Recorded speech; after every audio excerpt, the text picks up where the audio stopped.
தேவனுடைய நாமம் மகிமைப்படுவதாக. ஆசீர்வதிக்கப்பட்டதான இந்த நல்ல காலவேளையிலே அருளுரை துளிகளின் மூலமாக உங்களை சந்திப்பதிலே நான் மிக்க மகிழ்ச்சி உள்ளவனாக இருக்கிறேன். பிரியமானவர்களே, ஒவ்வொரு நாளும் ஒவ்வொரு காரியங்களை நாம் கற்றுக்கொண்டு வருகிறோம். பரிசுத்த ஆவியானவர் நமக்கு கொடுக்கிற ஆலோசனைகளுக்காக நம் ஆண்டவருக்கு அதிகமாய் நன்றி சொல்லுவோம். ஆலோசனைகளை கேட்பது மாத்திரமல்ல, கேட்டு இன்னும் அதிகமாய் நாம் பலனடைய ஆவிக்குரிய வாழ்க்கையில் உறுதியாக இருக்க கர்த்தர் நமக்கு கிருபை செய்வாராக. இந்த நாளிலும் கூட வேதத்திலிருந்து சில காரியங்களை கற்றுக்கொள்ள தேவன் நமக்கு உதவி செய்வாராக. சங்கீதங்களின் புஸ்தகம் 48ஆம் சங்கீதம், அதனுடைய கடைசி வசனம் 14வது வசனத்தை நாம் வாசித்து தியானிக்கலாம். சங்கீதம் 48:14. இந்த தேவன் என்றென்றைக்கும் உள்ள சதா காலங்களிலும் நம்முடைய தேவன், மரண பரியந்தம் நம்மை நடத்துவார். இந்த உலகத்தில் தேவனாகிய கர்த்தர் என்றைக்கு நம்மை பெயர் சொல்லி அழைத்து தெரிந்து கொண்டாரோ, நம்மளை ரட்சித்தாரோ, மீட்டெடுத்தாரோ, அந்த தேவனாகிய கர்த்தர் நம்மை மீட்டு கொண்டது மாத்திரமல்ல, மரணம் வரையிலும் நம்மை நடத்துகிற ஒரு நல்ல தேவனாக காணப்படுகிறார். நம்முடைய வாழ்க்கையில் வரக்கூடியதான எத்தனையோ விதமான கஷ்டங்கள், போராட்டங்கள், நிந்தனைகள், வேதனைகள், அவமானங்கள், உயர்வு, தாழ்வு, சகலத்திலும் கூட தேவன் நம்மோடு இருக்கிறார் என்கிற நிச்சயத்தை நமக்கு கொடுத்திருக்கிறார். ஒரு நம்பிக்கையை நமக்குள்ளாக கொடுத்திருக்கிறார்.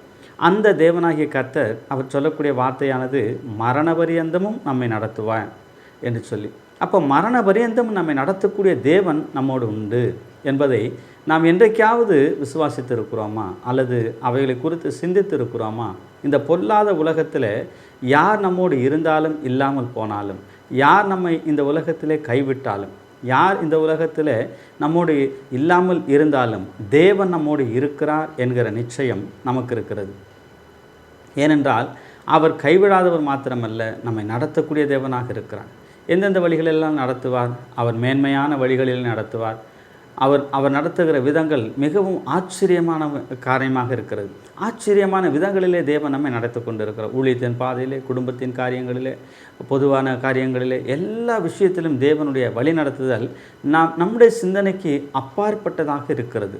அப்பாற்பட்ட சிந்தனைகளுக்கு மேலாக தேவன் நம்மை நடத்துகிறார் என்றால் அது எவ்வளவு ஆச்சரியமான ஒரு காரியமாய் காணப்படுகிறது. பிரியமானவர்களே, நம்மை அழைத்த தேவன், நமக்கு ரட்சிப்பை கொடுத்த தேவன், நமக்காக தம்முடைய ஜீவனை கொடுத்த தேவனாகிய கர்த்தர் என்றைக்கும் நம்மோடு இருந்து அவர் வழி நடத்துகிறார் என்று சொன்னால், அது இந்த தேவனுடைய கிருபையை, தேவனுடைய அன்பை, தேவனுடைய இரக்கத்தை நமக்கு அது வெளிப்படுத்தக்கூடியதாக இருக்கிறது.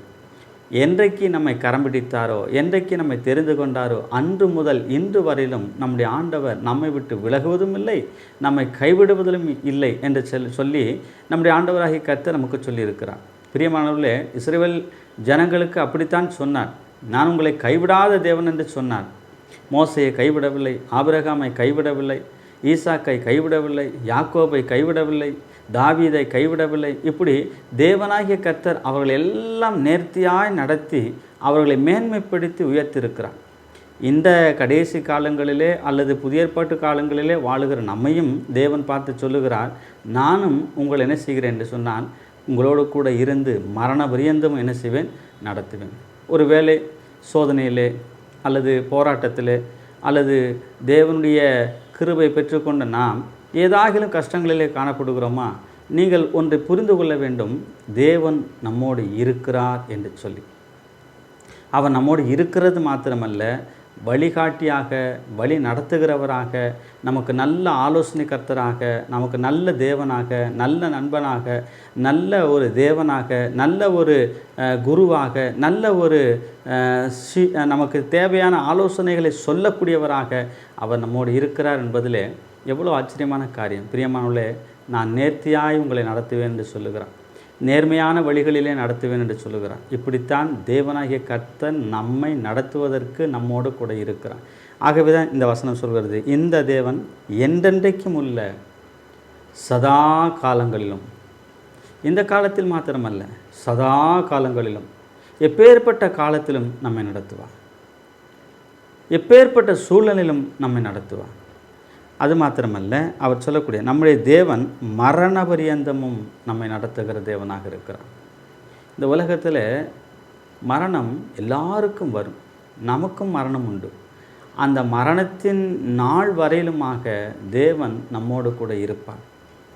அது வரையிலுமாக தேவன் நம்மை நடத்தக்கூடியவராக இருப்பார்.